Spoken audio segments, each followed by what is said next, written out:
So in our industry talk segment this morning, this afternoon, tonight, whichever one you're listening at, Paul Vermaak from the VW Northcliff dealership has done something interesting. And Paul introduced an innovative way of running service departments to making sure that service specialists are the ones dealing directly with customers. And when I visited your dealership, Paul, I was blown away at how you actually pulled this off. And I suppose in today's world that we find ourselves in with COVID-19, this is going to make your particular dealership or dealership group even more successful. How did you pull this off? How did you effectively make the people working on the car, because this is how I believe it, right? People working on the car, part of the service advising team?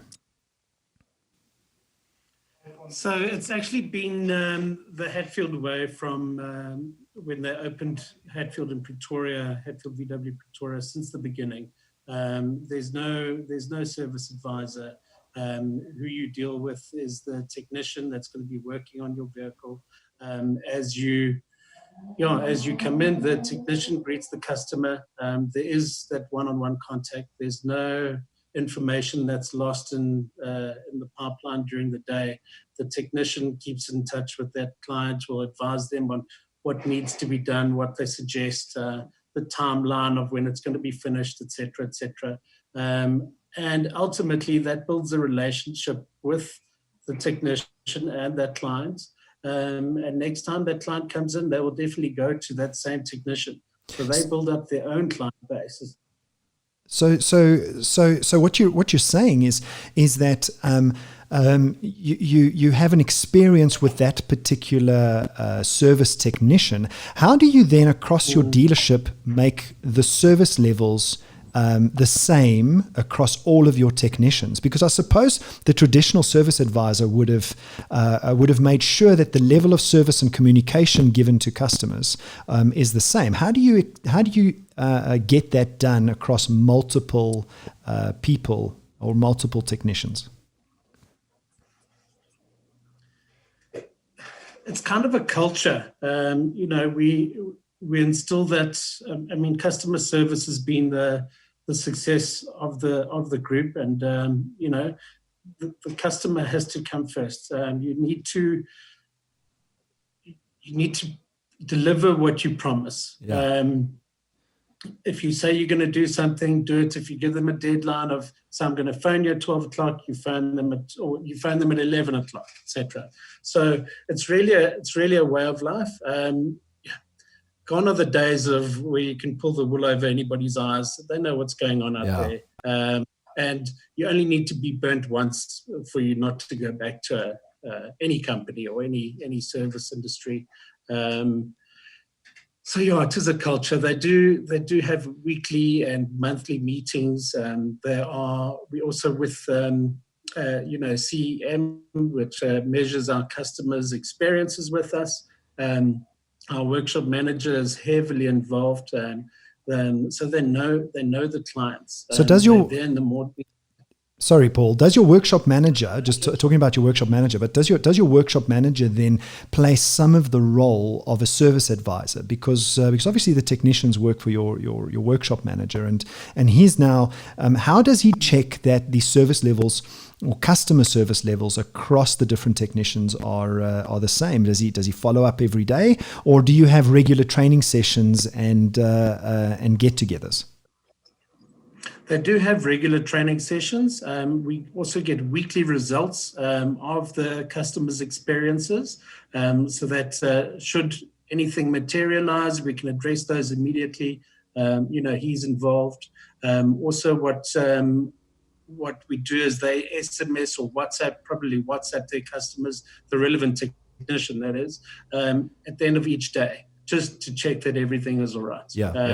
Also, when they leave the dealership after they've signed the job cards and the invoices and that, they go through the touch points to make sure that everything has been addressed that needed to be addressed. And yes, the workshop manager and the foreman, they're hands-on in the workshop. They oversee the work that's being done. They can check the job cards of what needed to be done, advise accordingly. So yeah, maybe in a way he does act as that role, but it's got to start from the beginning, from the minute the phone call comes in, reception, booking clerk, etc. They've got to get that experience from the very beginning. I suppose you lose the effect of broken telephone because the technician knows exactly what he's talking about, doesn't have to relay that message through a service advisor who isn't really a technical person, right? 100%. 100%. And little things like, let's say you bring your car in and I tell the service advisor, okay, we need to fetch George at 2:00. But the service advisor doesn't liaise directly with the driver, and then there's a mix-up, and 2:30, George phones, where's my driver to pick me up, etc. So the technician also deals directly with the drivers as well. So yeah, the fewer people involved, the better. Absolutely. And yeah, there's less opportunities to drop any balls, and yeah, just stay on top of things. You really have to make it special and personalized, and really get to know your clients and what they like, what they need, etc. So that means that providing an efficient, personalized experience in the automotive industry is important, and you guys carry that importance across through this kind of practice, which is not having service advisors but putting the technician directly in contact with the consumer. How important is providing efficient, personalized experience in the automotive industry, and why? Okay, so I'm gonna flip this, and so let's say George and family are going out for a nice dinner, probably to a restaurant, and you take some mates, another family, etc. And you arrive at the restaurant, and Paul, the manager, comes up and greets you by name. Hi, George. How are you? Greets your family, etc. Firstly, you feel great, because people remember you, and your mates that you've taken with are like, sure, they're quite impressed as well. The manager knows me. It's and he might say to you, how's the flying? How's that going? When last did you get up there? So it's those personal relationships. People are key. Yes. I was thinking about this last night, to be honest. It goes way back to the old Forksy adverts with, what was his name, Kramer? Oh, David Kramer, remember those? Yeah. And it's the love of people, and people's cars. Yes. You've got to have the right people in your business. They've got to be people's people, and they've got to have integrity and honesty and complete transparency. Like I said, those days of typical used car salesman is long gone. It's a professional career, and only the good will survive. I mean, you rely on your reputation, not only as a person but as a dealership, to get repeat business. So you need to pay attention to what the client's needs are. So I suppose that kind of answers my next question, which was, what do you see as the fundamentals to drive customer retention in a car dealership? And you're probably speaking to some of those. The thing I'd like to know is, Paul's very good, because how did he know that I'm a pilot? Did I mention it on our last meeting? Maybe I did, but he remembered. And that kind of, like, when you said that, made me feel like, oh wow, Paul actually knows me. And I think Paul and I have really spoken 3 times, one inside his dealership, one inside my office. So I think you're absolutely right. And using that analogy actually gave me some kind of feeling, even although it's over kilometers and kilometers of video. So what would you say are the other fundamentals that drive customer retention in a car dealership? Besides knowing your customer, it's service. So I mean, we know the market is tight out there. You can sit at your computer, you can send one email, it goes out to hundreds of dealers out there. Everybody, can offer you the same or similar product. So it comes down to service. You need to be fast. The minute I see that email coming through from Martin, I need to act on it immediately. Pick up the phone. phone Martin. If I can't get hold of him, send him an email and a WhatsApp. Because firstly, sometimes people get too scared to, speak to people over the phone, because now everything is on WhatsApp. But you have to have that communication to start with. From there, you can move over to a preferred method of communication. Often people are in meetings, so you can quickly reply on a WhatsApp, and carry on with your discussion. But if I've spoken to Martin before anybody else, I've got a foot in the door. Chances are that he'll continue dealing with me, and then obviously qualifying his needs, and again, getting back to him.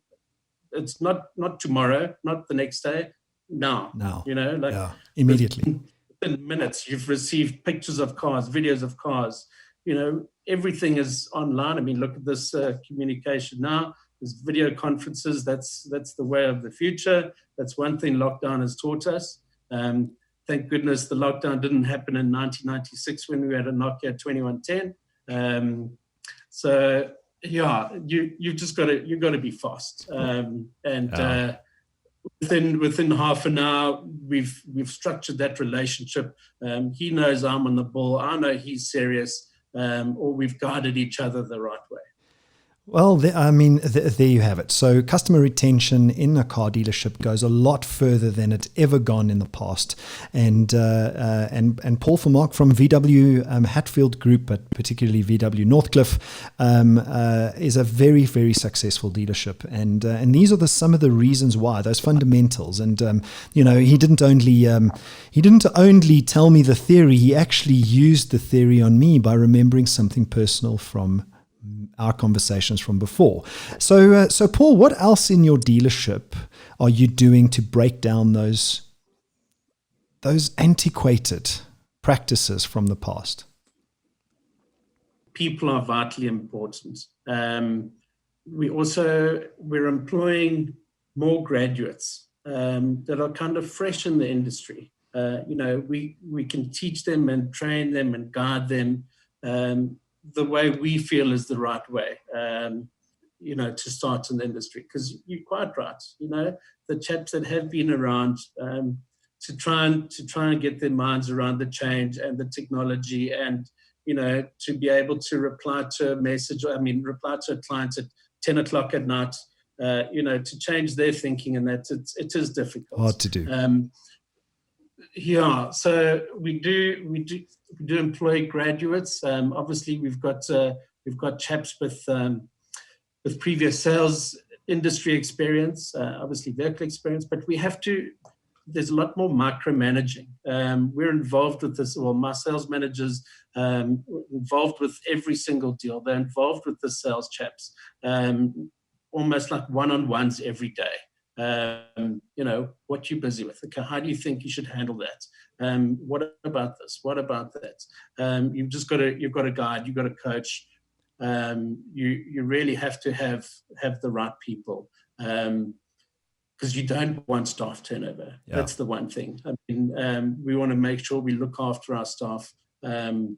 And also, it's important for a customer to come in. If you come in every now and again and you see the same people, it kind of hits home for you, whether you're thinking about it or not. It's good to see same faces. And also, similarly, even if you might not be my client, I'll still greet you and how you doing, etc. Yeah.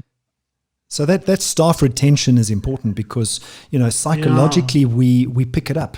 You walk into a business or a shop or a dealership and you see the same face year after year. And we take our cars for services for 3 to 5 years to the same place. We do the same things, have the same habits. And you start to wonder, well, this must be a good place because the people are staying, they're sticking around. It's often a sign of, in my mind, a sign of success when you see the same faces for a very long period of time. That's also been definitely one of Hatfield's successes. We keep our staff. I've been with the group for 17 years this August. The managers in my team, the one who's been here in the group the shortest is 10 years. Wow. So you want to keep your people, you want to grow them, and also people who have started at the bottom, they've learned the culture of the company. Yeah. So to grow them into the next positions, et cetera, et cetera. You know what the company stands for and what the values are and how important those various aspects are and to the success of the business. Very, very cool. So two more questions, and then we're out of time, Paul. The first one is so in those things that you do, and you say that people count and they're important. What have you done during this lockdown period to keep your staff safe, motivated, and inspired? Look, it has been tough, I won't lie. What we have done is we've set up various staff members remotely with their PCs and airtime data, etc. They're still getting leads. They can still interact with their customers.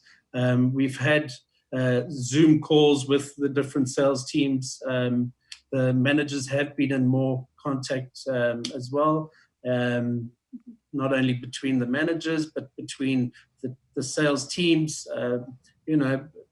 what they're doing, how they're doing. I think those calls and those interactions are more important just from a personal point of view than actually seeing what they're busy with. Exactly. You can hear what their concerns are, and they open up a bit more. You pick it up. And then I WhatsApped each sales person or technician or driver during this lockdown. Just say, hang in there, stay safe. Yes. Safety's first. We'll get back to normal soon. That's very cool. So last question, Paul, and then we're squarely out of time. And that is obviously, from a warranty point of view, VW Northcliff is a franchise dealership. From a warranty point of view, in terms of the services that consumers would have booked, some cars would have been due for a service, and while they can't drive their car, the mileage is not going up, but some service warranties or maintenance plans are timed out. So what is happening with those? Given an extension. Lovely. Okay, so there is an extension out. So if you are a VW Northcliff customer, or a VW Hatfield customer for that matter, you don't have to stress too much, because there has been extensions on the service and warranties that are on your vehicle, right, Paul? Yeah, 100%.